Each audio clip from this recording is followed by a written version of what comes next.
والحمد لله رب العالمين. قال الله تبارك وتعالى في شان حبيبه مخبرا وآمرا ببركة إن الله وملائكته يصلون على النبي يا أيها الذين آمنوا صلوا عليه وسلموا تسليما. اللهم صل على النبي الأمي وآله وأصحابه صلى الله عليه وسلم صلاة وسلاما عليك يا سيدي يا رسول الله. حمد و ثنا کے بعد محترم و محتشم عزیزان گرامی قدر، اللہ رب العزت کی بارگاہ میں دعا گو ہوں، پروردگار ہم تمام کی نماز جمعہ کی حاضری کو اپنی بارگاہ میں قبول اور منظور فرمائے۔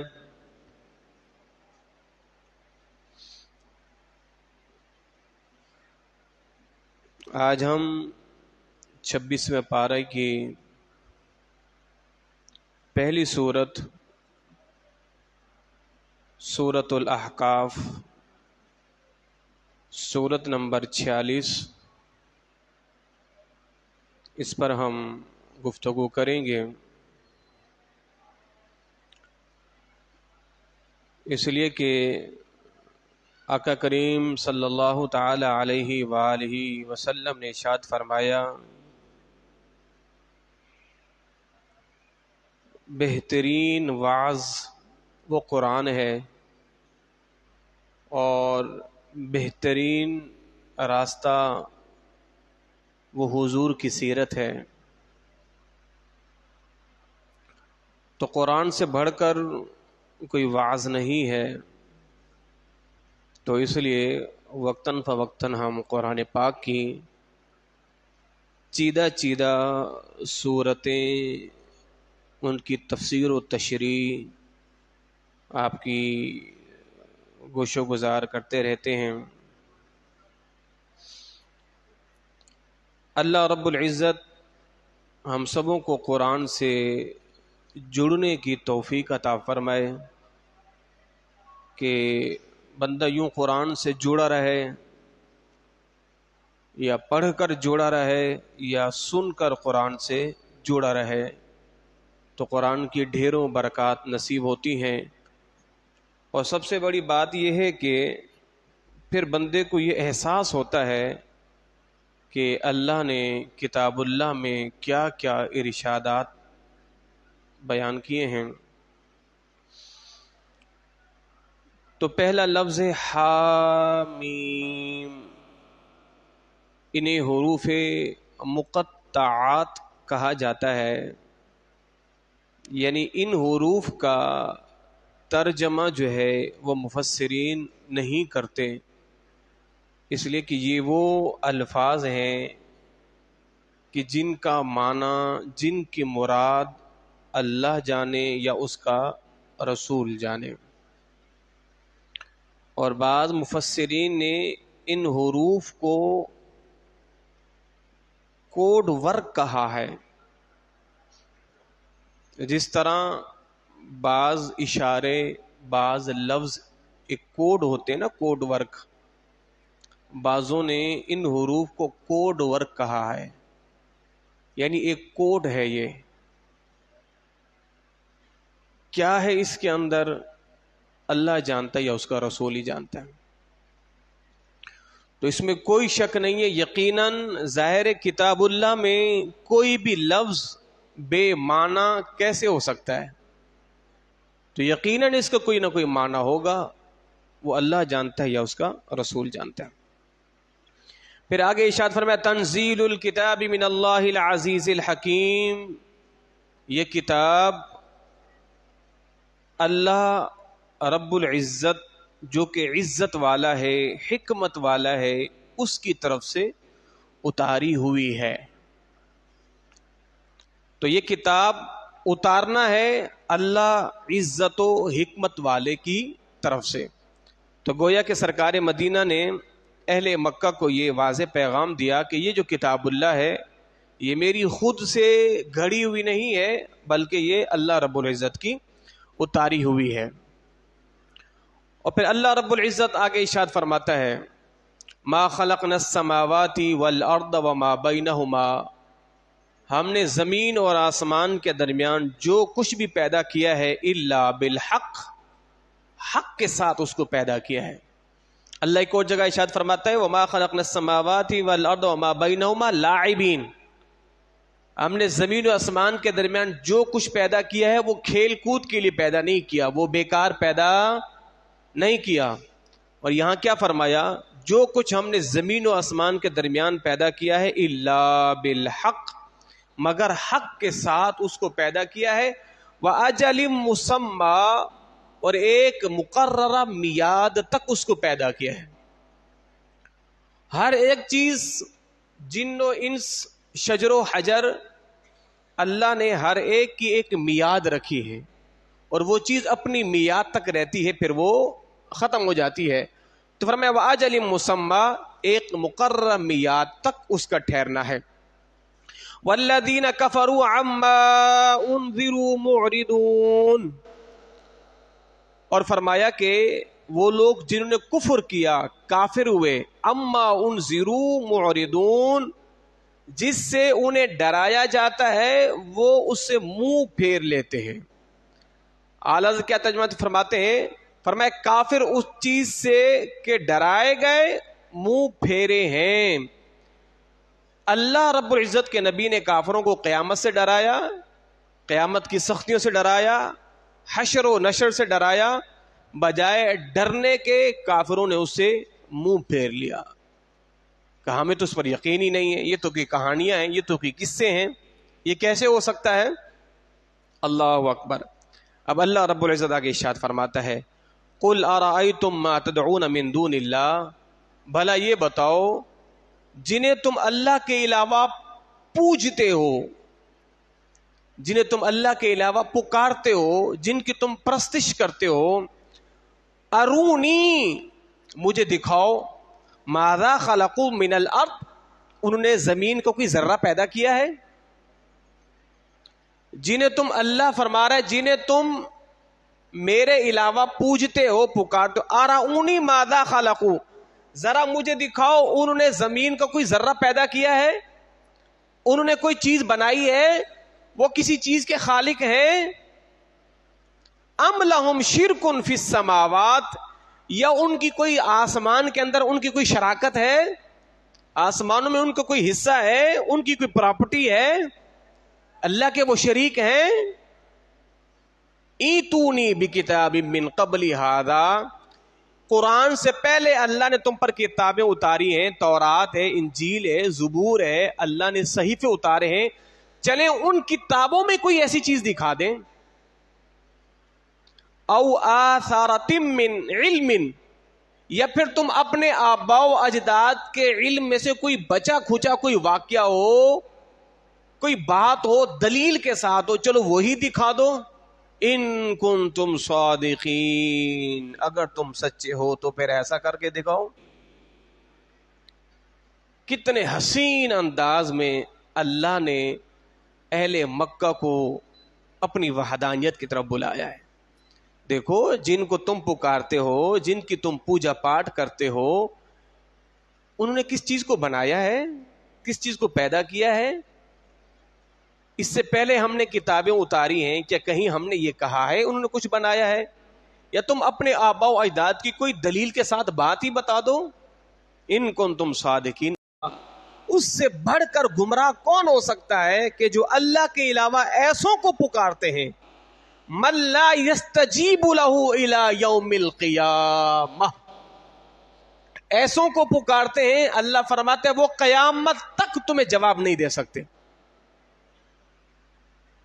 اور اللہ خود اپنے بارے میں کیا ارشاد فرماتا ہے؟ وَإِذَا سَأَلَكَ عِبَادِي عَنِّي فَإِنِّي قَرِيبٌ أُجِيبُ دَعْوَةَ الدَّاعِ إِذَا دَعَانِي، فرمایا اے میرے بندو مجھ سے مانگو میں تمہارے قریب ہوں، اور جب تم مجھے پکارتے ہو میں تمہاری پکار کو سنتا ہوں۔ اور یہاں کیا فرمایا؟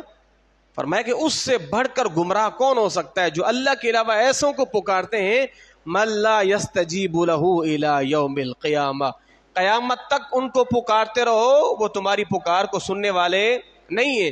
وَهُمْ عَنْ دُعَائِهِمْ غَافِلُونَ، وہ تمہاری پکار سے تمہاری فریاد سے غافل ہیں، انہیں کس چیز کی خبر ہی نہیں ہے۔ آگے ارشاد فرمایا وَإِذَا حُشِرَ النَّاسُ كَانُوا لَهُمْ أَعْدَاءَ، اور جب لوگوں کا حشر ہوگا تو ان کے دشمن اور ان سے منکر ہو جائیں گے۔ قیامت کے دن بت اپنے پجاریوں کے دشمن بن جائیں گے۔ وَإِذَا حُشِرَ النَّاسُ كَانُوا لَهُمْ أَعْدَاءً وَكَانُوا بِعِبَادَتِهِمْ كَافِرِينَ، اور جب لوگوں کو جمع کیا جائے گا ان کے بت ان کے دشمن ہو جائیں گے۔ کیوں؟ ان کی عبادت کرنے کی وجہ سے۔ یعنی بت کہیں گے کم بختو تم نے ہمیں آج رسوا کر دیا ہے، ہم نے کب کہا تھا تم ہماری عبادت کرو؟ اللہ رب العزت قرآن پاک میں ایک اور جگہ پورا کا پورا مکالمہ اللہ نے بیان کیا ہے۔ شروع کے پاروں میں کافر کیا کہیں گے؟ اے پروردگار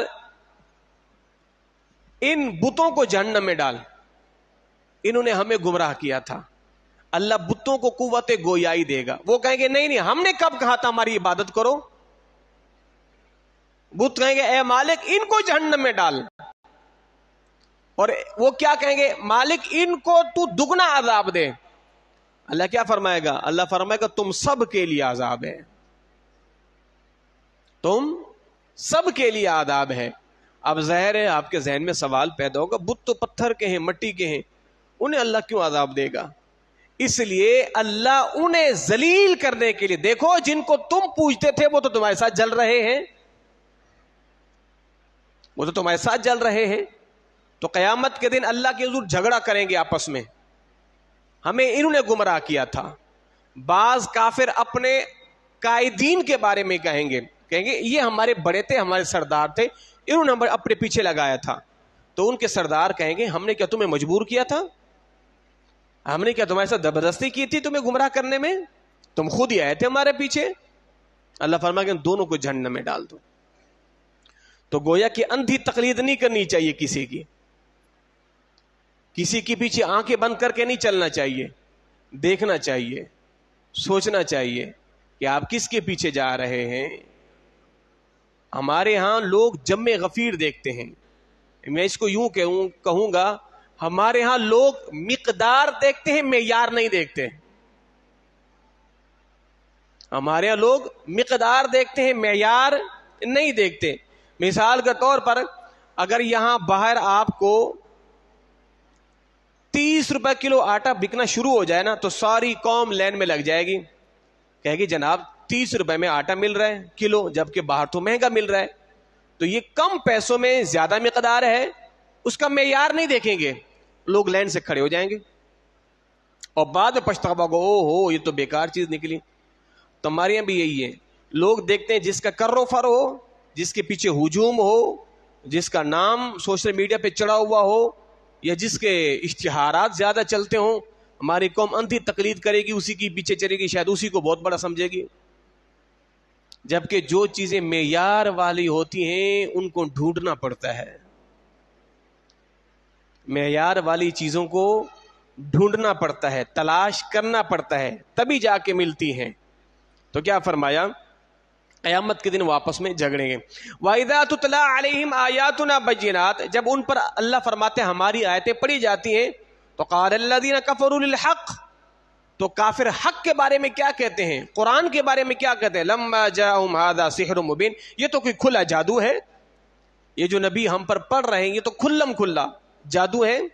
ام یقولون افطرا، بھلا وہ یہ کہتے ہیں کہ اس نبی نے خود سے قرآن گھڑ لیا ہے؟ تو اے نبی آپ ان سے فرما دو قل ان افتریتہ، اگر میں نے بالفرض اے نبی ان سے کہہ دو بقول تمہارے اگر میں نے قرآن خود سے گھڑ لیا ہے فلا تملکون لی من اللہ شیئا تو پھر تم میرے مالک نہیں ہو اللہ کی بارگاہ میں، پھر میں جانوں میرا رب جانے، پھر تم مجھے اللہ سے بچا نہیں سکتے بالفرض اگر میں نے قرآن خود سے گھڑ لیا ہے فلا تملکون لی پھر تم میرے مالک نہیں ہو من اللہ اللہ کے ہاں شیئا کچھ بھی، پھر تمہیں کوئی سروکار نہیں ہے۔ اس لیے کہ جو رب پر کوئی چیز گھڑ لیتا ہے پھر رب اسے جلد عذاب میں گرفتار کر لیتا ہے۔ بقول تمہارے اگر میں نے قرآن گھڑا ہے تو پھر تم مجھے اللہ سے بچا نہیں سکتے اللہ جب مجھے سزا دے گا۔ اے نبی اب فرما دو ان سے بالفرض اگر ایسا ہے هو اعلم بما تفیدون فی، ہاں اور وہ خوب جانتا ہے جن چکروں میں تم پڑے ہوئے ہو، کفا بہ شہیدا بینی و بینکم، دیکھو اللہ میرے درمیان اور تمہارے درمیان گواہ ہے، وہ خوب جانتا ہے، وَهُوَ الْغَفُورُ الرَّحِيمُ اور وہ بخشنے والا رحم کرنے والا ہے۔ یہ ساری ان چیزوں کے بعد تم نے قرآن کو ایک کہانی کہا، مجھے جادوگر کہا، مجھے کاہن کہا، مجھے شاعر کہا، مجھے مجنوں کہا، بہت کچھ کہا، مگر اس کے باوجود اگر تم توبہ کر لو تم اللہ کو بخشنے والا اور رحم کرنے والا پاؤ گے۔ آگے کیا فرمایا؟ اے نبی ان سے کہہ دو قل ما کنت بدعا من الرسل، اے نبی ان سے کہہ دو میں کوئی انوکھا رسول تو نہیں ہوں نا۔ حضور سے کیا کہتے تھے؟ ہم آپ کو نبی نہیں مانتے اس لیے کہ اللہ کوئی فرشتے کو اتارتا پھر ہم ایمان لے آتے، آپ تو ہماری طرح ہیں، ہم اتنا کھاتے ہیں پیتے ہیں چلتے ہیں پھرتے ہیں شادی بیاہ کرتے ہیں نکاح کرتے ہیں سارے معاملات ہیں، ہم آپ کو کیسے نبی مان لیں؟ تو اے نبی ان سے کہہ دو کل ما کنت بدعا من الرسل، میں کوئی انوکھا رسول تو نہیں ہوں، میرے سے پہلے بھی تو رسول بشری لباس میں آئے ہیں، وہ تو بھی نبوت کا پیغام لے کر آئے ہیں، میں کوئی انوکھا رسول تو نہیں ہوں۔ وما ادری ما يفعل بی ولا بکم، اور میں نہیں جانتا میرے ساتھ تمہارے ساتھ کیا ہوگا قیامت کے دن۔ اب یہ جو آیت ہے نا سمجھنے والی آیت ہے، اے نبی ان سے کہہ دو میں نہیں جانتا میرے ساتھ تمہارے ساتھ کیا ہوگا۔ جب یہ آیت اتری نا تو اہل مکہ نے شور کیا، او ہو دیکھو اس نبی کو تو خود کا بھی پتہ نہیں ہے قیامت کے دن اس کے ساتھ کیا ہوگا۔ تو کہا دیکھو اس نبی کو اس کا رب بھول گیا ہے، تو گویا کہ یہ کلام اس کا اپنا ہے، اگر اس کے رب کا ہوتا تو وہ کہتا اے نبی تم ہمارے ہو ہم تمہارا خیال کریں گے حشر کے دن، جبکہ یہ کلام اس نبی کا نہیں اس نبی کا ہے، جبھی تو کہا نا میں نہیں جانتا میرے ساتھ تمہارے ساتھ کیا ہوگا۔ جب یہ آیت اتری نا تو اہل مکہ نے خوب ڈھنڈورا پیٹا، دیکھو اس نبی کو تو پتہ ہی نہیں ہے میرے ساتھ کیا ہوگا تمہارے ساتھ کیا ہوگا۔ اللہ نے پھر سورت فتح کی آیت نازل فرمائی، اے نبی ان سے کہہ دو انا فتحنا لک فتحا مبینا لیغفر لک اللہ ما تقدم من ذنبک وما تأخر۔ اے نبی آپ نے یہ جو کہا کہ میں نہیں جانتا میرے ساتھ تمہارے ساتھ کیا ہوگا، ان سے کہہ دو اللہ نے میرے صدقے میرے اگلوں کو بخش دیا ہے میرے پچھلوں کو بخش دیا ہے۔ تو اب گویا کہ سرکار کو رب کی طرف سے اے نبی آپ تو بخشے ہوئے ہیں۔ اب جب اہل ایمان کو اس آیت کا پتہ چلا تو اہل ایمان نے کہا یا رسول اللہ یہ تو اللہ نے آپ کو خوشخبری دے دی، اب ہمارا کیا ہوگا؟ آپ کو تو رب نے کہہ دیا نا اے نبی ہم نے آپ کے صدقے اگلوں کو پچھلوں کو بخش دیا ہے، حضور پھر ہمارا کیا ہوگا؟ تو اللہ نے قرآن کی ایک اور آیت کو نازل فرمایا لِيُدْخِلَ الْمُؤْمِنِينَ وَالْمُؤْمِنَاتِ جَنَّاتٍ تَجْرِي مِن تَحْتِهَا الْأَنْهَارُ، اے نبی اہل ایمان سے بھی کہہ دو مومن مرد ہوں مومن عورتیں ہوں اللہ انہیں بھی جنت میں داخل فرما دے گا۔ اور جو مومنین کے دلوں میں تھا نا ہمارا کیا ہوگا، اللہ نے اس کا بھی ازالہ فرما دیا۔ اے نبی ان سے ذالک فضل اللہ، یہ اللہ کا فضل ہے یؤتیہ من یشاء جسے چاہے عطا فرما دے۔ اب اہل ایمان کو بھی تسلی ہو گئی کہ اللہ نے ہمارا حشر جو ہے وہ اچھا کرنا ہے۔ اللہ اکبر۔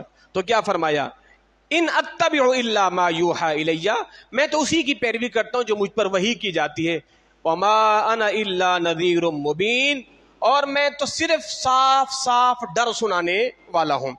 اللہ اکبر۔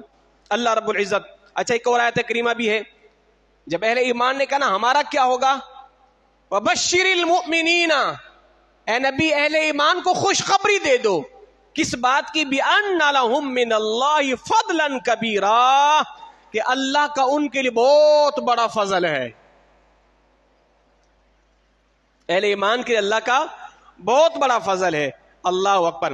اللہ رب العزت آگے ارشاد فرماتے ہیں، قُلْ أَرَأَيْتُمْ، اے نبی ان سے یہ کہو، إِنْ كَانَ مِنْ عِنْدِ اللَّهِ وَكَفَرْتُمْ بِهِ، بھلا قرآن تمہارے پاس ہے اور تم نے اس کا انکار کیا، وَشَهِدَ شَاهِدٌ مِّن بَنِي إِسْرَائِيلَ عَلَى مِثْلِهِ، جبکہ ایک بنی اسرائیلی تم ہی میں سے اس نے تو کتاب اللہ کی تصدیق کی ہے، فآمنا، وہ تو ایمان لے آیا، واستکبرتم، اور تم نے تکبر کیا، ان اللہ لا یہدی القوم الظالمین، اور اللہ ظالم قوم کو ہدایت نہیں دیتا۔ جناب عبداللہ بن سلام رضی اللہ تعالی عنہ یہ سابقہ یہودی تھے اور یہودیوں کے بہت بڑے عالم دین تھے، اور یہ حضور کی بارگاہ میں آئے اور انہوں نے 3 سوال کیے، کہ اللہ کے نبی اگر آپ ان 3 سوالوں کے جواب دے دیں گے تو میں ایمان لے آؤں گا۔ پہلا سوال کیا تھا، حضور قیامت کی پہلی علامت کیا ہے، نمبر 1، نمبر 2 جنت کی پہلی غذا کیا ہے، نمبر 3 بچہ کب اپنے باپ کے اور کب اپنی ماں کے مشابہ ہوتا ہے۔ یہ 3 سوال آپ جواب دے دیں میں اسلام لے آؤں گا۔ حضور نے فرمایا تمہارا پہلا سوال یہ تھا کہ قیامت کی پہلی علامت، فرمایا کہ قیامت کی پہلی علامت آگ کا ظاہر ہونا ہے، ایک ایسی آگ ظاہر ہوگی جو مشرق و مغرب کے لوگوں کو جمع کر دے گی، یہ پہلی علامت ہے قیامت کی۔ اچھا حضور دوسری نشانی یعنی دوسرے سوال کا جواب، جنت کی پہلی غذا کیا ہے، حضور نے فرمایا جنت کی پہلی غذا اللہ جنتیوں کو مچھلی کی کلیجی کھلائے گا۔ اب آپ کہیں گے مولوی صاحب مچھلی کی تو کلیجی ہوتی نہیں ہے، ہوتی ہے کلیجی مچھلی کی، آپ سارے شوق سے کھاتے ہیں کسی کو پتا نہیں ہے مچھلی کی کلیجی ہوتی ہے نہیں ہوتی، مچھلی کی کلیجی نہیں ہوتی، مگر ظاہر ہے اب جنت کی مچھلی دنیا کی مچھلی سے بہت ہی اعلیٰ نرالی ہوگی۔ آج جو ہم پرندے کھاتے ہیں نا، جو اتنے چھوٹے سے پرندے شاید ایک شٹانگ بھی گوشت نہیں نکلتی، قیامت کے دن اللہ ان پرندوں کو اونٹوں کی شکل میں پیدا فرما دے گا۔ تو پہلے غذا جنتیوں کی مچھلی کی بھنی ہوئی کلیجی کا ٹکڑا جو ہے وہ اہل ایمان کو پیش کیا جائے گا۔ اور تیسرا سوال، بچہ کب اپنے باپ کے اور کب اپنی ماں کے مشابہ ہوتا ہے۔ حضور نے فرمایا جب مرد اور عورت کا ملاپ ہوتا ہے نا، اگر مرد کا پانی عورت کے پانی پر غالب آ جائے تو بچہ باپ کی شکل ہوتا ہے، اور اگر عورت کا پانی مرد کے پانی پر غالب آ جائے تو بچہ ماں کی شکل ہوتا ہے۔ تو 3 سوالوں کے جواب دیے حضور نے۔ تو جناب عبداللہ بن سلام نے حضور کا ہاتھ پکڑا اور کہا اشہد ان لا الہ الا اللہ وحدہ لا شریک لہ واشہد ان محمدا عبدہ ورسولہ۔ اب یہودی آ گئے حضور کے پاس، حضور نے فرمایا یہ بتاؤ یہ جو تمہارا ساتھی عبداللہ بن سلام اس کے بارے میں تم کیا کہتے ہو؟ کہا حضور وہ تو ہم میں سب سے بہتر ہے اور اس کا باپ بھی ہم سب سے بہتر ہے۔ حضور نے فرمایا اچھا، حضور نے فرمایا اگر وہ ایمان لے آئے، کہیں تو ہو ہی نہیں سکتا، اللہ کی پناہ وہ کیسے ایمان لائے گا؟ اتنے میں عبداللہ بن سلام نا وہ چھپے ہوئے تھے، جب ان کی باتیں سنی تو آپ باہر آ گئے، تو حضور نے فرمایا لو پھر عبداللہ بن سلام تو اسلام لے کے آ چکا ہے۔ بھئی جس کو تم یہ کہ وہ ہم سب سے بہتر ہے وہ تو اسلام لے آیا۔ اب جیسے عبداللہ بن سلام ہے تو سب نے فوراً کہا یہ سب سے برا ہے، اس کا باپ بھی سب سے برا تھا۔ تو جناب عبداللہ بن سلام کہتے ہیں حضور مجھے یہی خدشہ تھا، مجھے یہی خدشہ تھا کہ یہ لوگ ایسا ہی کہیں گے۔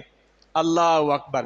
تو اللہ نے جناب عبداللہ بن سلام کا ذکر کیا قرآن میں، کہا وہ بھی تو بنی اسرائیلی تھا، وہ تو ایمان لے آیا، وہ تو اسلام لے آیا۔ اللہ اکبر۔ پھر آگے ارشاد فرمایا وقال الذین کفروا، اور کہا ان لوگوں جنہوں نے کفر کیا، للذین آمنوا لو کان خیرا ما سبقونا الیہ، کہا دیکھو اسلام سچا مذہب نہیں ہے، اگر یہ اچھا ہوتا، اس مذہب میں خیر خواہی ہوتی تو پہلے اسلام ہم قبول کرتے۔ جناب صہیب، جناب عمار، جناب بلال، عبداللہ بن مسعود اور دیگر صحابہ جو غریب تھے، اب بڑے بڑے امیر صحابہ بھی سلام لائے، جیسے حضرت ابو طلحہ، جناب صدیق اکبر، جناب عثمان غنی، امیر صحابہ بھی تھے، مگر ایک کثیر تعداد ان غربا صحابہ کی تھی۔ اور اہل مکہ کو یہ بات بڑی کھٹکتی تھی، اور وہ کہتے اے نبی جب ہم آپ کے پاس آتے ہیں، آپ کے ارد گرد ان غریب لوگوں کو دیکھتے ہیں تو ہمارا جی نہیں کرتا آپ کے قریب ہیں، ہمارا اسٹیٹس ہی نہیں ہے، یہ غریب لوگ آپ کے پاس جب بھی دیکھو بیٹھے ہوئے ہیں، ہمارا دل نہیں کرتا ان کے ساتھ بیٹھنے کو۔ تو اگر اسلام سچا ہوتا نا تو یہ کبھی بھی ہم سے پہلے اسلام نہیں لاتے، پہلے اسلام ہم لاتے۔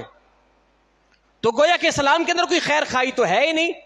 کیوں؟ اس لیے کہ زیرک لوگ ہم ہیں، سمجھدار لوگ ہم ہیں، دانا ہم ہیں۔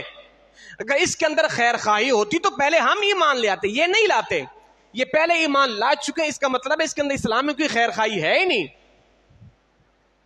جب ان کو اللہ نے اسلام کی دولت نہ دی تو کیا کہا؟ وَإِن لَّمْ يَهْتَدُوا بِهِ فَسَيَقُولُونَ هَٰذَا إِفْكٌ قَدِيمٌ، یہ تو پرانی قدیم کہانیاں ہیں اسلام کی ساری کی ساری، ہم نہیں مانتے۔ اللہ نے قرآن پاک میں ایک اور جگہ ارشاد فرمایا، اے نبی یہ جو آپ کے ارد گرد صحابہ بیٹھتے ہیں ان کو اپنے سے دور مت کرنا، کیونکہ اہل مکہ نے کہا تھا اے نبی ان کو آپ اپنے سے دور کریں، پھر آئیں گے آپ کے پاس بیٹھیں گے، آپ سے بات کریں گے۔ کتاب اللہ میں اللہ نے وحی نازل، اے جبریل جاؤ میرے نبی سے کہو نا نا نا نا، انہیں اپنے پاس سے دور نہیں کرنا۔ اور اللہ نے اپنے ان نبی کے صحابہ کا ایک وصف بیان کیا ہے، تھے تو غریب، اللہ نے کیا فرمایا؟ اے نبی انہیں اپنے سے دور نہیں کرنا۔ ساتھ میں یہ بھی فرمایا یہ آپ کے وہ صحابہ ہیں جو رات کو اٹھ اٹھ کے رب کو یاد کرتے ہیں، انہیں اپنے سے دور نہیں کرنا، انہیں اپنے سے دور نہیں کرنا۔ اللہ اکبر۔ اللہ رب العزت کے ارشاد فرماتا ہے وَمِن قَبْلِهِ كِتَابُ مُوسَىٰ إِمَامًا وَرَحْمَةً، اور اس سے پہلے ہم نے جناب موسیٰ کو کتاب عطا کی، وہ بھی پیشوا تھی، وہ بھی رحمت تھی۔ وَهَٰذَا كِتَابٌ مُصَدِّقٌ لِّسَانًا عَرَبِيًّا، اور اے نبی ہم نے جو آپ کو کتاب دی ہے قرآن، یہ عربی زبان کے اندر ہے، لِيُنذِرَ الَّذِينَ ظَلَمُوا، تاکہ آپ ڈرائیں ان لوگوں کو جنہوں نے ظلم کیا، وَبُشْرَىٰ لِلْمُحْسِنِينَ، اور کتاب اللہ سے اہل ایمان کو آپ خوشخبری دیں۔ آگے ارشاد فرمایا ان الذین قالوا ربنا اللہ، بے شک وہ لوگ جنہوں نے کہا ہمارا رب اللہ ہے۔ ایک صحابی حضور کی بارگاہ میں حاضر ہوا، یا رسول اللہ میں بڑے لمبے سفر سے آیا ہوں۔ ظاہر صحابہ کرام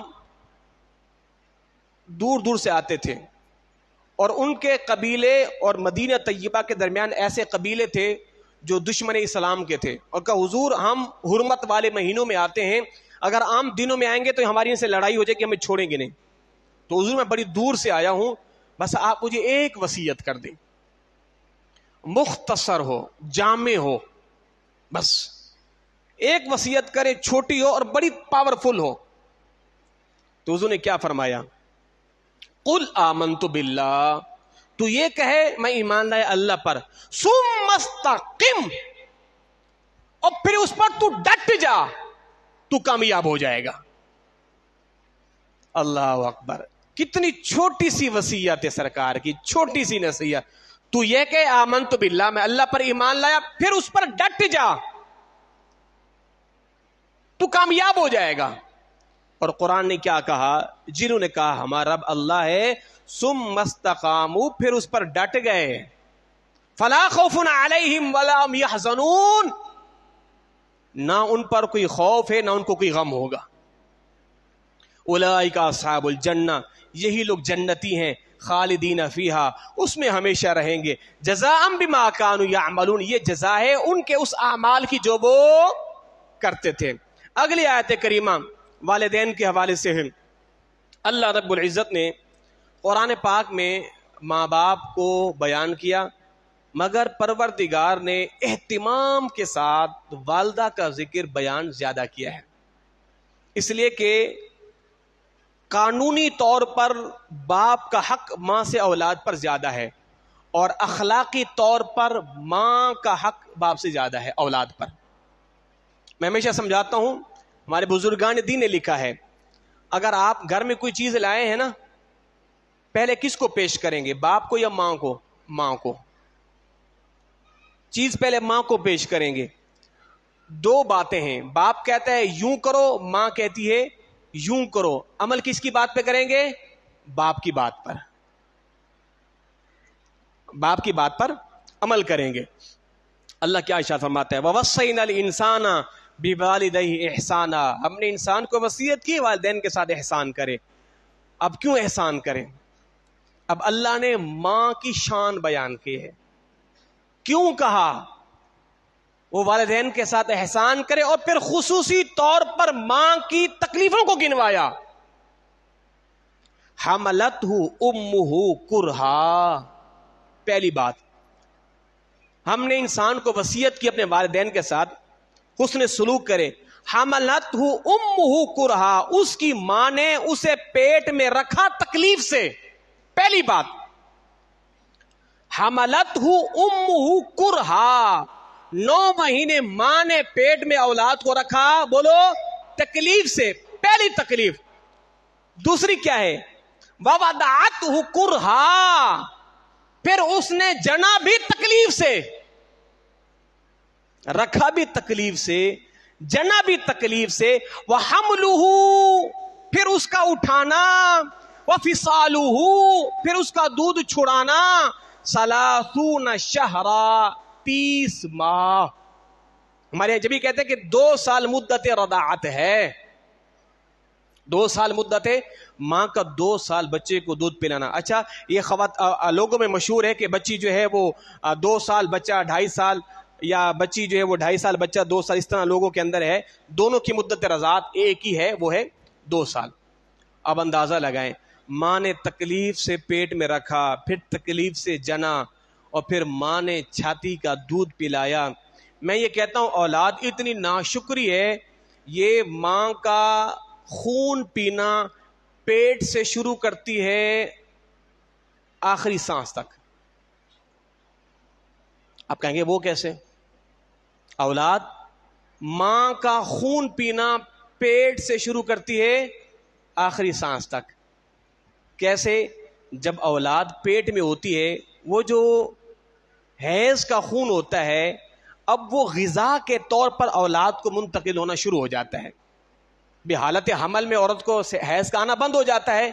اب وہ جو حیض کا آنا بند ہوتا ہے، اب وہ غذا کی شکل میں بچے کے یہاں چلا جاتا ہے، منتقل ہو جاتا ہے. خون چوستا رہا، پھر ماں نے بچے کو جنم دیا تو چھاتی کا دودھ پلایا. اب جب بچپنے میں ہوا تو پھر اس کی پوٹیاں صاف کرنا، پھر اس کی دیکھ بھال کرنا، پھر اس کا بچپنا، پھر اس کا لڑکپن، ساری رات مشقتیں برداشت کرنا. پھر اولاد بڑی ہو گئی، پھر ان کو سنبھالنا، پھر اس کی شادی کر دی، اس کے بعد پھر ان کو سنبھالنا. اولاد تا دم حیات ماں باپ کا خون پیتی رہتی ہے، ان کو ستاتی رہتی ہے، ان کو اذیت دیتی رہتی ہے. میں کہتا ہوں اے کمبخت، کیسی اولاد ہے تو؟ پیٹ سے شروع ہوا تھا ماں کا خون پینا، ابھی تک بھی پی رہا ہے. اب دیکھیں اپنے معاشرے کے اندر کئی ایسی اولادیں ماں باپ کو ستاتی ہے، وہ خون نہیں بھی تو کیا کر رہی ہیں؟ اچھی خاصی ماں اولاد نے ستا کے بالکل ماں کو کمزور و لاغر کر دیا ہے. تو وہ تو خون نوچنا ابھی بھی تو ہے نا. آپ ماں سے بات نہیں کر رہے، اذیت دیں، تبھی بھی تو تکلیف دے رہے ہیں نا. آپ گھر بار چھوڑ کے بھاگ گئے ہیں، بیگم کے ساتھ چلے گئے، گھر چھوڑ دیا ہے، ابھی بھی تو اذیت دے رہے ہیں. کبھی کبھار ایسے نالائق نکمے بھی آتے ہیں جو کہتے ہیں باپ کو شابہ جلدی کر میری وراثت دے. وہ پگڑے تیری وراثت ہے ہی کیا نکمے؟ ماں باپ کو کہتے میرا حصہ دو، میرا حصہ کہاں ہے؟ مجھے جو بس میرے فرفٹ سے خالی کرنا ہے. ان کمبختوں کو بتاؤ وراثت تب تقسیم ہوگی جب باپ کا انتقال ہوگا. جیتے جی اولاد کا باپ سے مطالبہ کرنا میرا حصہ دو، یہ بالکل ناجائز ہے. کہاں سے تمہارا حصہ آ گیا ہے؟ کما کے لائے تھے؟ ماں کے پیٹ سے لائے تھے؟ یہ سب کچھ میرا ہے، تمہارا ہے ہی کیا؟ ہاں ملے گا تب شرعی لحاظ، جب میں مروں گا پھر میری وراثت تقسیم ہوگی، ابھی میں نہیں دے رہا. اولاد اتنی بے باک، میرا حصہ دو. نکمی نالائق اولاد. تو کیا ارشاد فرمایا؟ حتی اذا بلغ اشدہ وبلغ 40 سنہ، پھر وہ اولاد بلوغت کے 40 سال، ایک بلوغت تو وہ ہے 15 سال 12 سال، یہ بلوغت، اور ایک بلوغت کہتے ہیں عقل کا پختہ ہو جانا. انسان کی عقل سب سے زیادہ پختہ 40 سال کی عمر میں ہوتی ہے. اور بعض ممالک کے اندر یہ قانون بھی ہے کہ وزارت کی سیٹ ہو یا صدارت کی سیٹ ہو، وہ اپنے ممالک میں ان لوگوں کو اس عہدے پر فائز کرتے ہیں جن کی عمریں 40 سال ہوتی ہیں. بلوغت کے اعلیٰ درجے پہ پہنچ جاتے ہیں، کیونکہ اس وقت جب انسان 40 سال کا ہو جاتا ہے پھر بلوغت عقلی حساب سے تجربات مشاہدات بہت کچھ سیکھ چکا ہوتا ہے. تو کیا فرمایا؟ جب وہ بچہ پہنچا 40 سال کو تو پھر اس نے کیا کہا؟ قال ربی اوزعنی، اے میرے مالک مجھ پر تو یہ کرم کر، ان اشکر نعمتک التی، کہ میں تیرا شکر ادا کروں اس نعمت پر جو تو نے مجھ پر کی، وعلی والدی، اور میرے والدین پر کی، وان اعمل صالحا، یہ کہ میں صالح اعمال کروں، ترضاہ، ایسے صالح اعمال جس سے تو راضی ہو جائے، وَأَصْلِحْ لِي فِي ذُرِّيَّتِي، اور میری اولاد میں اصلاح والے معاملات پیدا کر دے، وہ خیر خواہی کریں، وہ نیکیاں کریں. انی تبت الیک، اے پروردگار میں رجوع کرتا ہوں تیری بارگاہ میں، وانی من المسلمین، اور پروردگار میں مسلمانوں میں سے ہوں. اولئک الذین نتقبل عنہم، اللہ فرماتا ہے ایسوں سے ہم قبول کرتے ہیں ان کے اعمال کو، احسن ما عملوا، جو انہوں نے کیے ہیں، وَنَتَجَاوَزُ عَنْ سَيِّئَاتِهِمْ، اور اللہ فرماتے ہیں ہم ان سے درگزر کرتے ہیں، گناہ کے معاملات درگزر کرتے ہیں. فی اصحاب الجنہ، یہ جنتی ہیں. وعد الصدق الذی، اللہ فرماتا ہے ہم نے ان سے سچا وعدہ کیا ہے ایسے لوگوں سے، وَكَانُوا يُوعَدُونَ، کہ جو وہ نیک کام کرتے تھے اور جس کا ہم نے ان سے وعدہ کیا ہے. تو اللہ رب العزت اولاد کو اپنے ماں باپ کا فرما بردار بنائے. جبھی تو آپ یہ حضور کی بارگاہ میں، مجھ پر سب سے زیادہ حق کس کا ہے؟ تیری ماں کا، پھر تیری ماں کا، پھر تیری ماں کا، پھر تیرے باپ کا. 3 حق زیادہ ہیں اولاد پر ماں کے بنسبت باپ کے. مگر یہ ہرگز مطلب نہیں ہے باپ کا کوئی مقام نہیں ہے. یہ حدیث پاک کا مفہوم ہے نا، جنت ماں کے قدموں کے نیچے ہے، سنا نا. اچھا ایک اور حدیث پاک بھی ہے، حضور نے فرمایا کہ باپ کی پیشانی کو بوسہ دینے والا ایسا ہے کہ جیسے اس نے جنت کی چوکٹ کو بوسہ دیا ہے. باپ کی پیشانی کو بوسہ دینے والا ایسا ہے جیسے اس نے جنت کی چوکٹ کو، جنت کے دروازے کو بوسہ دیا ہے. مفہوم یہ ہے کہ ماں کے قدموں تلے جنت اور باپ جنت کا دروازہ. ایک صاحب آ گئے علامہ صاحب کے پاس، علامہ صاحب یہ بتائیں میری اولاد ماں کی تو تعظیم کرتی، میری تعظیم نہیں کرتی، اور وہ کہتی ہے کہ ماں کے قدموں تلے جنت ہے. تو علامہ صاحب اس کو سمجھاؤ، اس کو بتلاؤ، اور پگلے جنت میں تب داخل ہوگا جب دروازے سے گزرے گا نا. جب دروازے سے گزرے گا تو دروازہ جنت کا باپ ہوا، تو پہلے باپ کی تعظیم و توقیر بھی ساتھ میں کرو. کہ بندہ تو بڑا سادہ ہے، بات تو بڑی پتہ کی کر گئی ہے کہ باپ جنت کی چوکٹ ہے، باپ کی پیشانی کو بوسہ دیا کرو. اور آخری بات، حضور نے فرمایا اولاد کے حق میں سب سے زیادہ دعا قبول باپ کی ہوتی ہے. ہمیں زیادہ دعائیں مائیں دیتی ہیں اور اولاد لیتی بھی مائیں سے ہے، مگر حدیث کا مفہوم کیا ہے؟ سب سے زیادہ. حضور نے 3 شخصوں کی دعا کا ذکر کیا کہ جن کی دعا کبھی رد نہیں ہوتی. ان میں سے پہلا شخص کون ہے؟ بولو. وہ تمہارے باپ سلامت رہے. بولو کون ہے؟ والد. فرمایا اپنے باپ سے دعا لیا کرو. اولاد ایسی کم بخت ہے، باپ کو آتا دیکھتی ہے دروازہ گیٹ بند کر کے چلی جاتی ہے.